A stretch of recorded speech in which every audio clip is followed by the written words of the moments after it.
whisper of an orphan child is heard in the audience of a king. The cry of the broken heart is heard in the audience of a king.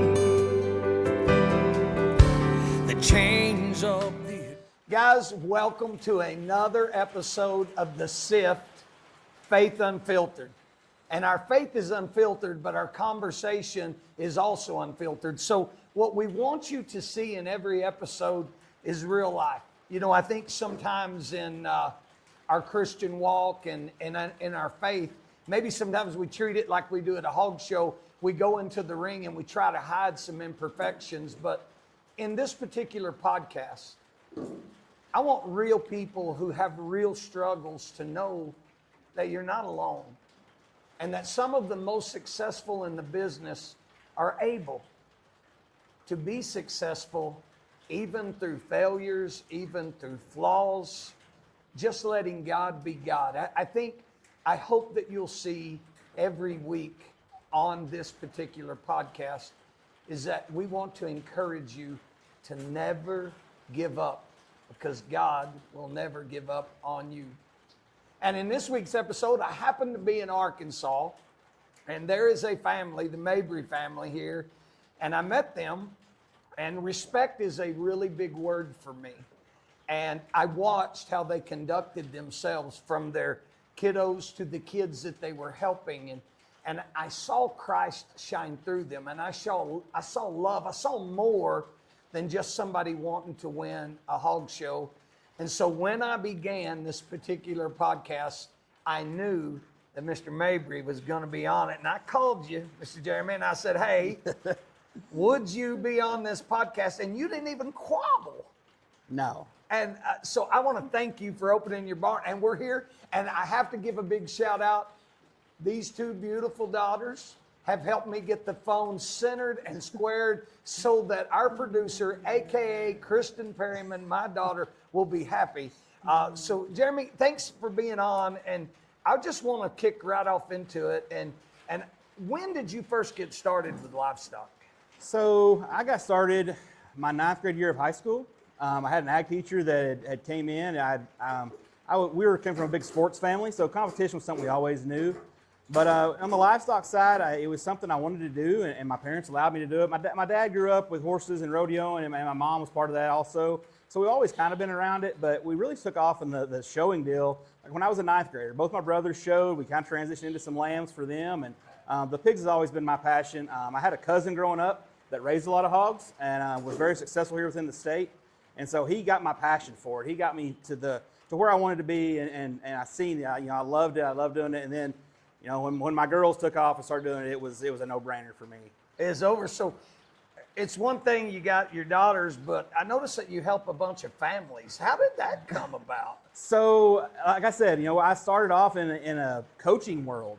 When I got my degree in college, I went into coaching sports, coached here locally, and I sat down when we had our third child. We were finding out what it was, and I was coaching football at the time. And I sat down and I asked the Lord, I said, if you want me to keep coaching football, make this one a boy. and he said, and he didn't want me to keep coaching football. So we were showing heavy at the time with my oldest daughter, and I just knew it was time to kind of make a change. And so I went to just teaching, and I really focused on my girls there. I was teaching PE and focused on my girls, and I had an opportunity come open from a friend that the first coaching job I ever had. Him and we're still close friends to this day. He was a principal at a school, and he called me and he said, hey, do you think you could teach ag? And I said, I have no doubt I could teach ag. I said, what have I got to do? He said, I've been looking. You've got your degree. I said, I think you should go take a test and pass it. I said, well, find out when that test is. I'll go take it. And so funny story. We're going to Expo. Take the girls to Expo. Me and my dad left early with pigs and go get, the line at Expo. Oh, yeah. And so we go get in the line up there. And we were all night in line, and I had to go take this practice test the next morning in Des Moines, Iowa. That's the only place I could get it done. So I called my buddy. I'm like, hey, I took the test. I don't know how it went. We'll see. Passed the test. Long story short, I get to start teaching ag. He hires me as the ag teacher, changed my complete direction. And, man, I loved it. I taught ag there, moved around to a couple schools, and then from the ag deal, I started helping all these families. I started helping the kids, and really had a passion for it. And we were kind of, my girls were starting to be really successful at the time, and so it allowed people to reach out and want to be a part of it. And Don and I sat down, and again, it was definitely a God thing, and I said, hey, I think I can do this full time. And I said, I'm ready to get out of teaching. The education world's changing, and I'm ready to kind of make a change. And so, man, I just took the leap, leaned on God, and just we as a family jumped in, and we've been going ever since. I've got about 30 to 40 families across the country now that we help, different states. So, you hear it said all the time, and I believe it to be a solid truth that we're really using these animals to raise kids. Absolutely. And now, this is what I think. And so, but again, our conversation is unfiltered. So if it's different, you tell me. But don't you agree with me? If this is done correctly, it's one of the greatest ways to raise children. But done incorrectly, we can literally ruin a generation. Absolutely. I mean, you're 100% right on that. If you do this for the right reasons and with the right people and the right goals in mind, there's no better place to teach your kids work ethic and discipline and caring for other things, and which is what we try to do. We're trying to make humans that are going to go into this world and be successful, but not only be successful, but be kind-hearted, hardworking people. Yes. And if you just focus on throwing money at it and just trying to win a banner and doing those things, it's not for the right reasons. And you will see that. And I've seen it in families I help, and I've seen it both ways. And I mean, it's like you said, it's definitely, you can do it the right way, and it's the best thing you can do, and your kids are going to be great for it. And you can do it the wrong way, and you're going to lead them down a different path. I saw like with my kids, all four of them were raised in a barn, and I always saw my role as to be there to help. It wasn't my project. I was the advisor. Yep. And if they were scooping, I'd be happy to grab a scoop and help scoop with them. And I looked the other day, and just bragging a little bit, so if y'all are wondering, yes, I'm bragging. All four are extremely successful because of what God allowed them to learn in a barn about if you work hard, sometimes you're not going to win. Yes. I would be willing to bet, even as good as you are, I bet you've not won every show you went to. No. We lose way more than we win. I mean, that's the name of the game we play. It's almost like spiritually, I was just talking on the phone before I got here, and we were visiting a little bit about, I wish that I could not fail God as much as I do sometimes. Yes. And it gets hard. Now, I don't know about you, but if you're a coach, I think maybe I'm on the right track, but I'm competitive. Oh, yes.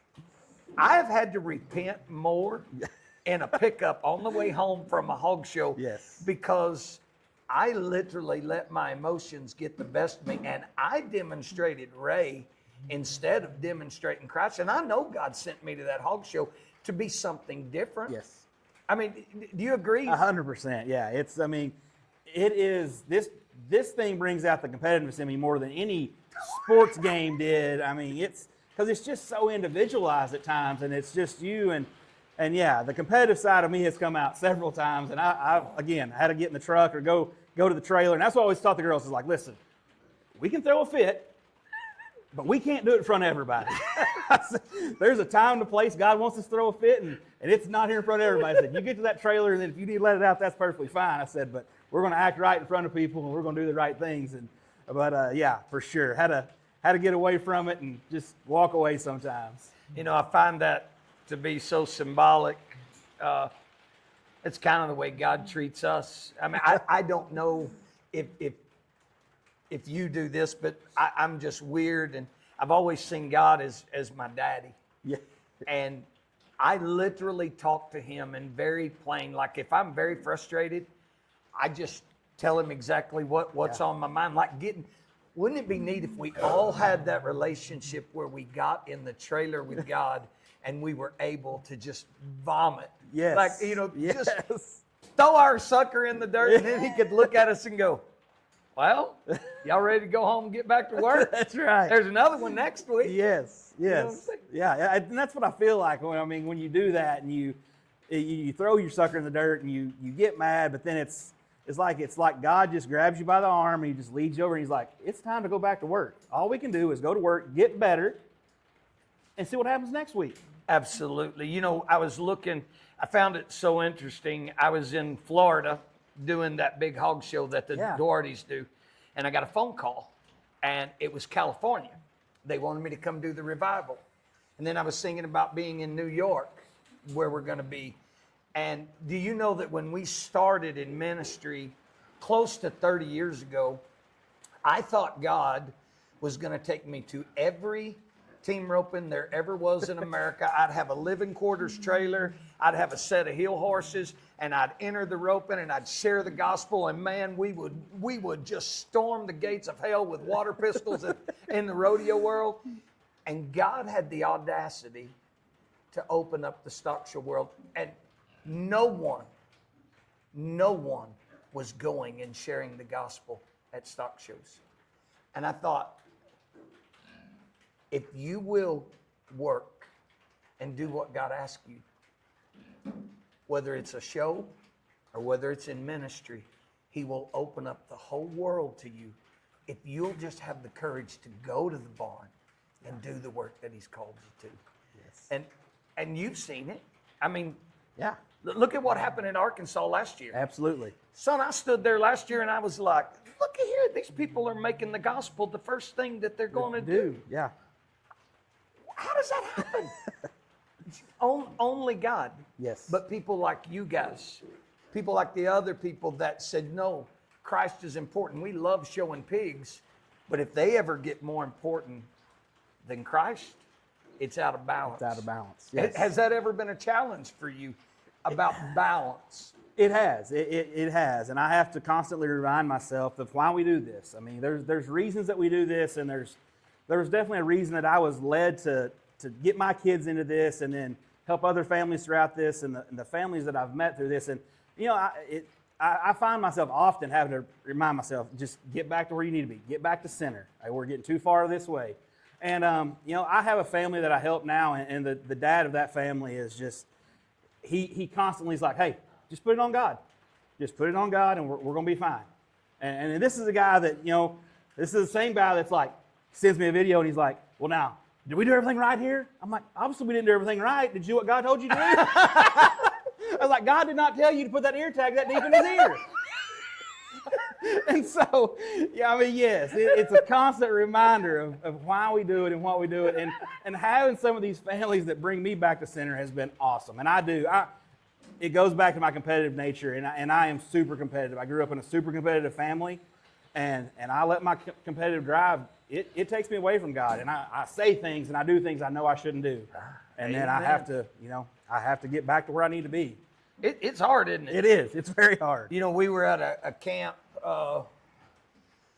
there in Hamilton, Texas, not long ago, and one of the instructors had won the world, I don't know how many times, and he began to talk about how many pickup ride homes he had wasted with his kids. And I'm going to tell you, son, that hit me. Yeah. Whether we want or not, do you know what a gift it is that we got our babies with us in a truck home? Yes. And we're wasting it because we're mad? Yeah. Do you know how dumb I feel? Yes. Because I've wasted pickup rides home because I was mad. And I can say whatever I want to, but it all came back to me. Yep. I ain't supposed to lose. Yeah.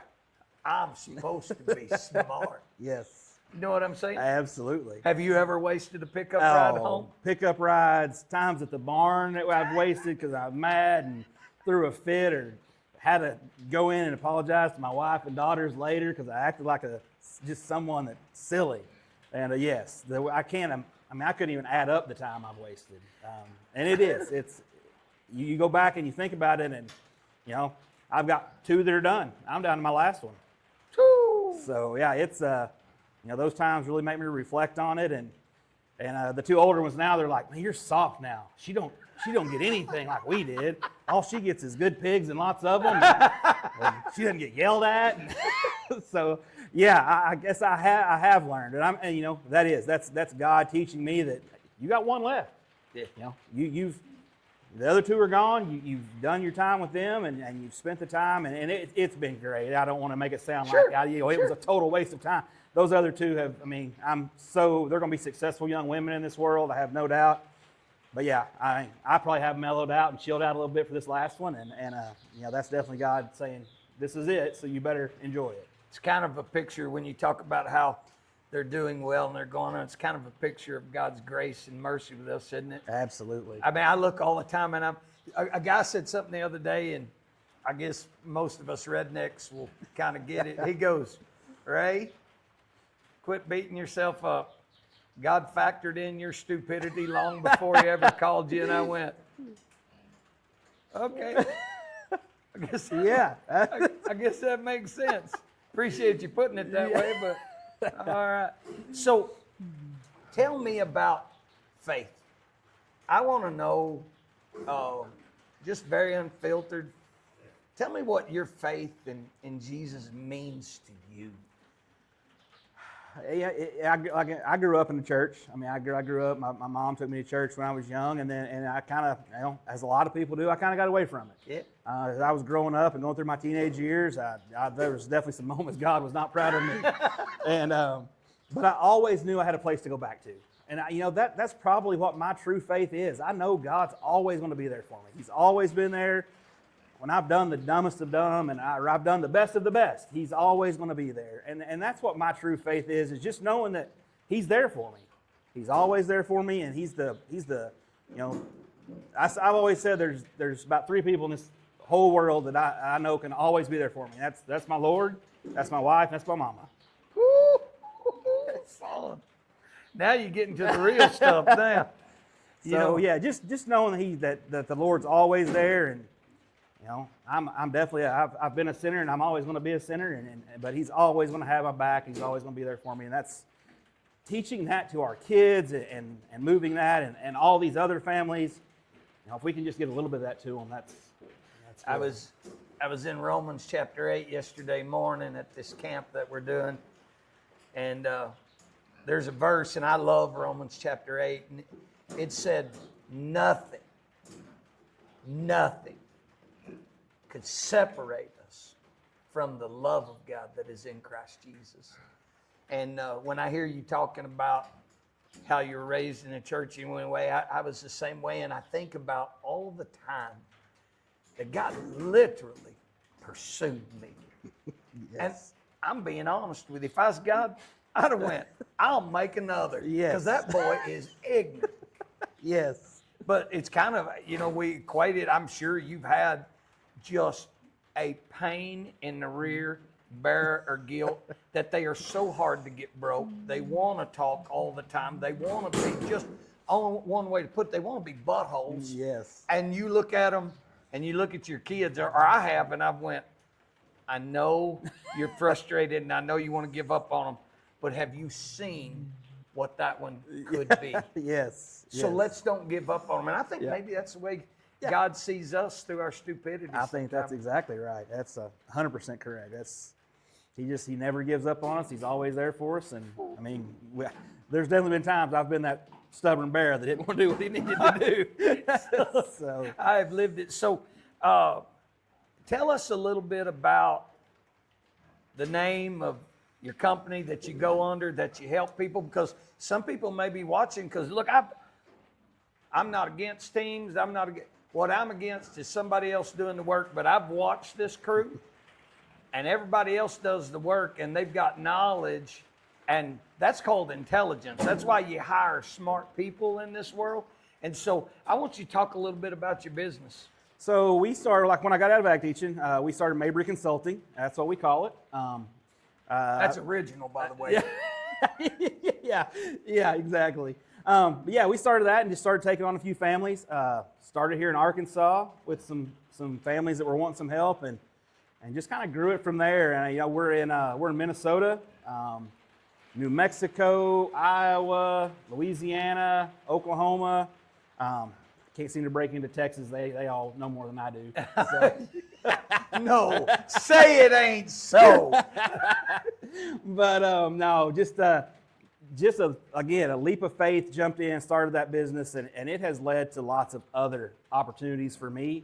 But the show team did, and I treat it like a team. And I tell all my people, listen, I'm 8 hours away from you. I can't be the one. You've got to be able to see these things and tell me what you're seeing, and so we can make changes. And obviously, when I get there, we'll make the changes that are needed. But it can't go 4 weeks with me in Arkansas and you in Minnesota and not be able to see things. And those families that can grasp that, Yes.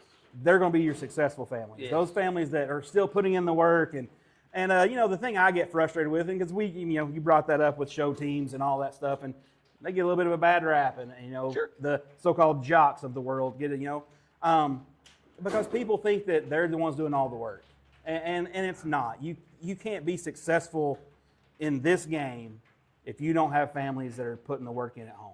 Absolutely. It just will not work, and not in this game. And with me doing what I do, I am against the ones that put them in they go to the jock's house and they don't show up till sure. we don't do that. Nope. For one, you see my barn, it's full. You are not welcome.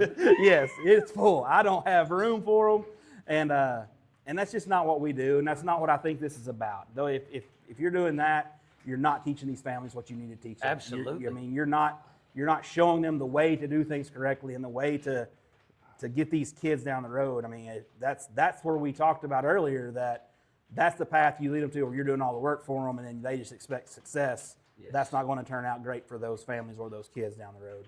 It's not life. I tell you the other thing that I've noticed, and I am curious if you have noticed it.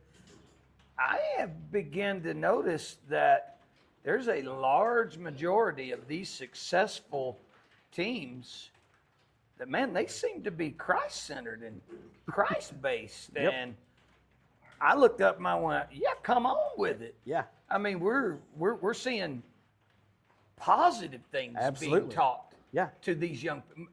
Because a banner, it's no different than rodeo. I love rodeoing. Like, you give me a good horse, a rope, and some Mexican cattle, and I'm the happiest fat kid you've ever seen in your life.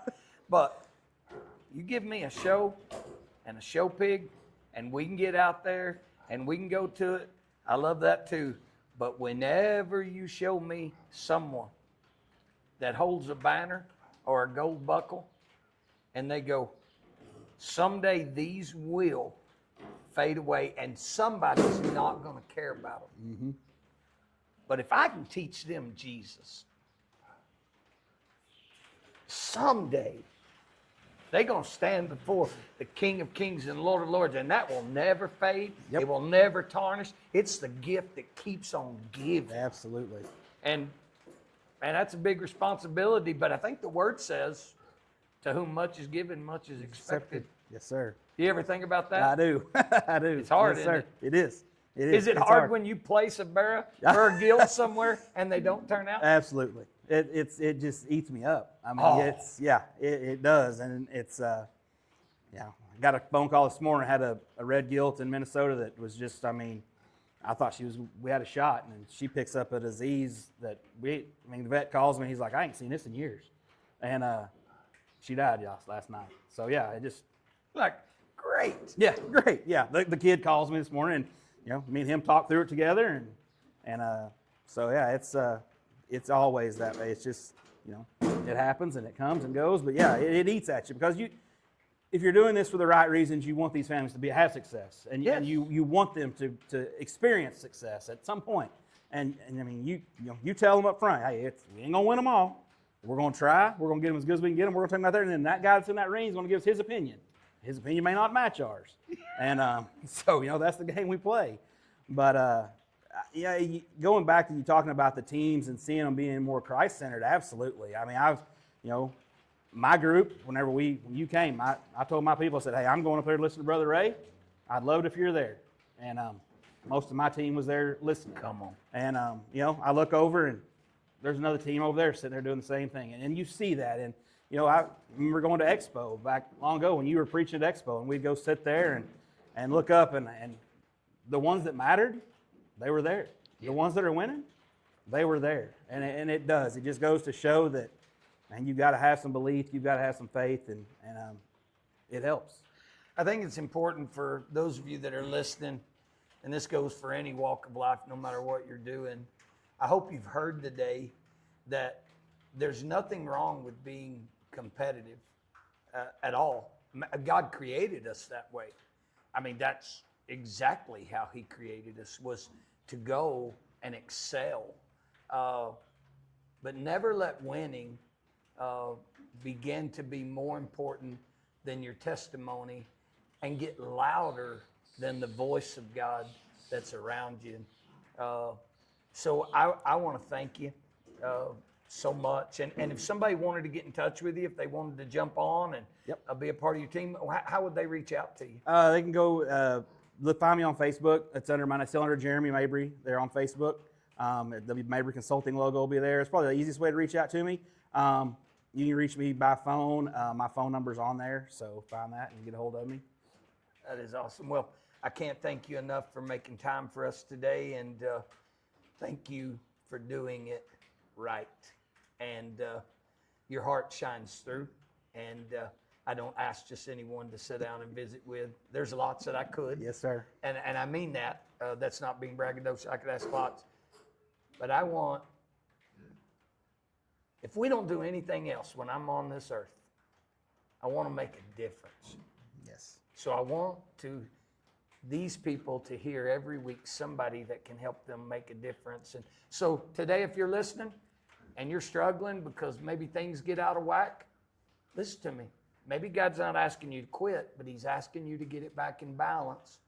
And know that there is nothing. Matter of fact, I'll leave you with this today. The word says that he is a jealous God and that he will have no other gods before him.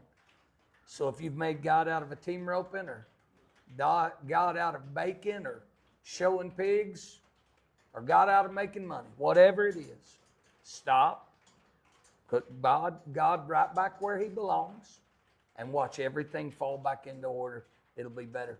Hey, thanks for joining us on this week's The Sift, Faith Unfiltered. We'll see you next week.